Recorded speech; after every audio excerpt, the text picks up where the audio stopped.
नमस्कार जय हिंद दोस्तों, स्वागत है एक बार फिर से आपका आप यूट्यूब चैनल स्टडी नेट्स पर। दोस्तों, इस समय सबसे बड़ा प्रश्न चिन्ह बनता हुआ दिखाई दे रहा है हर एक अभिभावक या पेरेंट्स के माइंड में कि आखिरकार बच्चों को सरकारी स्कूलों में प्रवेश दिलाया भी जाए अथवा नहीं, क्योंकि सरकारी स्कूलों की स्थितियां अगर देखा जाए तो आज भी माइंड पर पहले वाली ही सेट बनती हुई दिखाई दे रही है हर एक पेरेंट्स या अभिभावकों के माइंड में। और दोस्तों, यहाँ पर इस वीडियो के साथ पूरी तरह से आप सभी को स्पष्ट करने वाले हैं कि आखिरकार आप सभी को सरकारी स्कूलों में प्रवेश दिलाया जाना चाहिए अपने बच्चों को या नहीं। दोस्तों, यहाँ पर कुछ ही स्लाइडों के साथ स्पष्ट करेंगे, इसलिए निवेदन के साथ कि वीडियो में अंत तक जरूर बने रहें। दोस्तों, सबसे पहले अगर मैं बात करूं आपके साथ कि सरकारी स्कूलों की स्थितियां जो पहले थी वह अब नहीं रह गई। कहने का तात्पर्य है कि पहले चाहे वह पढ़ाई को लेकर हो या फिर फैसिलिटी को लेकर हो, वे सभी चीजें नहीं मिल पाती थी जो कि आज मिल पा रही है।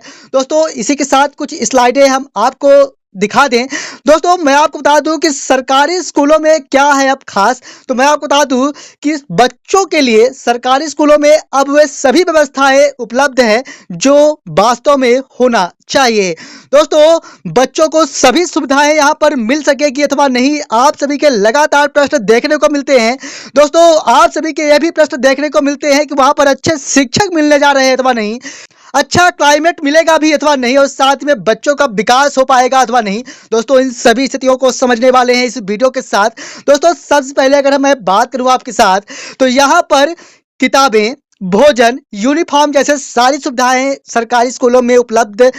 कराई जा रही है और इसके पहले भी कराई जा रही थी। और दोस्तों, मैं आपको बता दूं कि आज इसकी जो उपलब्धता है तो पूरे क्वालिटी के साथ प्रोवाइड कराई जा रही है हर एक बच्चों तक, और लगातार सरकारी स्कूलों की व्यवस्थाएं सुधार की स्थितियों में देखने को मिल रही हैं। कहना यह है कि आज जो चीजें उपलब्ध कराई जा रही है पूरे क्वालिटी के साथ उपलब्ध कराए जाने का पूर्णतः प्रयास किया जा रहा है सरकार की ओर से, और सरकार की ओर से लगातार यह भी ध्यान रखा जा रहा है कि किसी भी व्यवस्थाओं को लेकर या किसी भी बच्चों को लेकर कोई इस प्रकार की स्थितियां उत्पन्न ना हो जिसके वजह से बच्चों में समस्याएं देखने को मिले। दोस्तों, यहाँ पर दिव्यांग छात्रों सहित जितने भी प्रतिभाशाली छात्र हैं उन सभी को कुछ विशेष लाभ है जो दिए जा रहे हैं। कहने का तात्पर्य है कि दिव्यांग छात्रों के लिए जहां अलग से स्पेशल व्यवस्थाएं तो दी ही जा रही हैं, तो दूसरी तरफ जो प्रतिभाशाली बच्चे हैं उनके लिए अलग से प्रोत्साहित किया जा रहा है। लगातार शासन स्तर से जमीनी स्तर पर प्रयास किया जा रहा है। और दोस्तों, अगर देखा जाए तो पहले की जो स्थितियां थी और अब की जो स्थितियां हैं स्कूल बिल्डिंग्स को लेकर, तो उस पर काफी कुछ परिवर्तन देखने को मिले हैं। कहने का तात्पर्य है कि स्कूलों में नई नई व्यवस्थाओं के साथ नई फैसिलिटी, चाहे वह शौचालय को लेकर हो, चाहे वह जल को लेकर हो, चाहे वह किताबें, यूनिफॉर्म या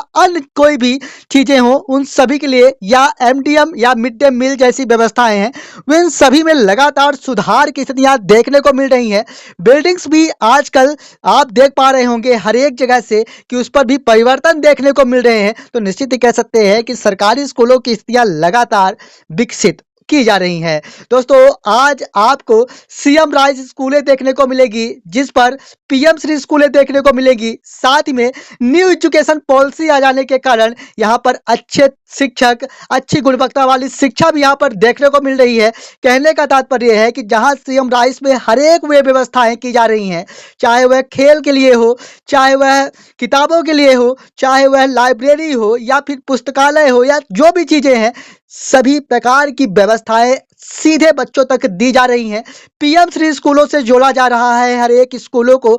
ताकि अच्छी से अच्छी व्यवस्थाएं दी जा सके। साथ में न्यू एजुकेशन पॉलिसी यानी एनईपी के आ जाने से यहाँ पर जितने भी शिक्षक यहाँ पर हायर किए जा रहे हैं तो वे सभी टीटी परीक्षा उत्तीर्ण या चयन परीक्षा उत्तीर्ण करने के बाद यानी अच्छे क्वालिटी के साथ यहाँ पर प्रशिक्षित शिक्षक दिए जा रहे हैं। तो निश्चित ही कह सकते हैं कि शिक्षक व्यवस्था यहाँ पर काफी अच्छी देखने को मिल रही है। यहाँ पर पढ़ाने की जो शैलियों में लगातार परिवर्तन देखने को मिल रहे हैं, लगातार सुधार देखने को मिल रहे हैं, तो वे सभी सरकारी स्कूलों में अब देखने को मिल रहे हैं। दोस्तों, यहाँ पर जो शिक्षकों को लगातार ट्रेनिंग दी जा रही है, लगातार प्रशिक्षण कराए जा रहे हैं कि आखिरकार कौन से वे नए शैक्षिक क्रियाकलाप हैं जिन्हें लेकर बच्चों को आगे बढ़ाया जा सकता है, उन सभी पर लगातार एक्सपेरिमेंट किए जा रहे हैं और लगातार विकसित भी किए जा रहे हैं बच्चों को लेकर। तो निश्चित ही कह सकते हैं कि सरकारी स्कूलों की स्थितियां लगातार परिवर्तित हो रही हैं और आप सभी को अब सरकारी स्कूलों में निश्चित ही कह सकते हैं कि प्रवेश दिलाया जाना चाहिए अपने बच्चों को।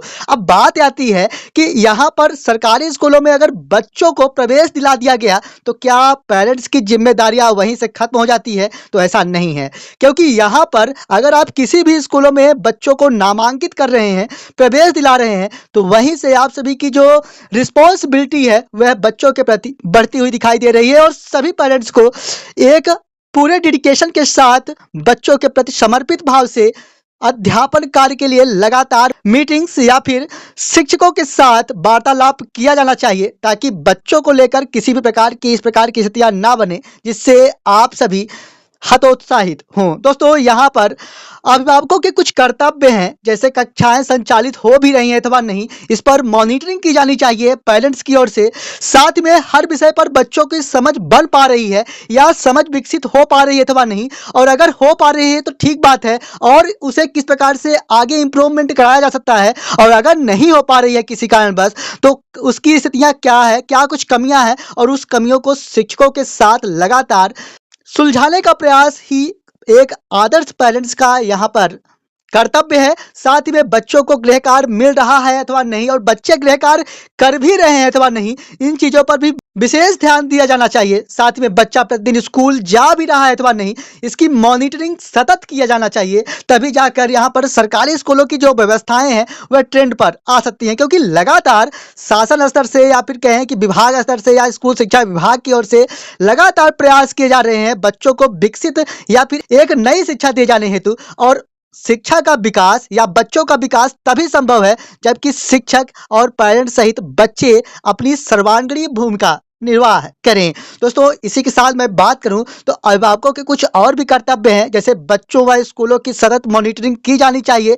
कि आखिरकार क्या कुछ कमियां हैं निकल के आ रही हैं। साथ ही में बच्चों का यहाँ पर किस प्रकार से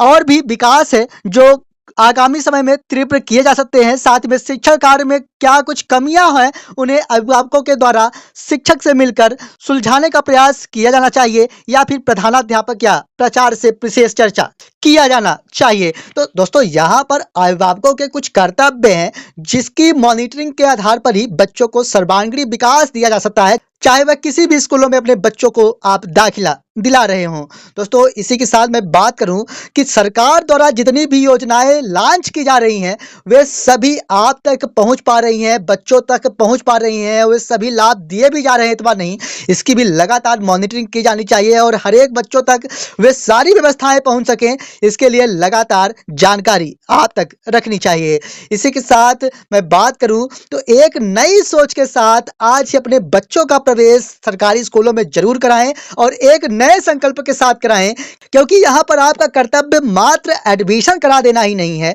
बल्कि एडमिशन जिस दिन से आप करा रहे हैं तो उस दिन से ही आप सभी के लिए कुछ नई जिम्मेदारियां हैं जिसका निर्वाह आपके द्वारा किया जाना चाहिए। तो पूरे यकीन के साथ कह सकते हैं कि अब आप पूरी तरह से स्पष्ट हो पाए होंगे। सभी बच्चों को सरकारी स्कूलों में निश्चित तौर पर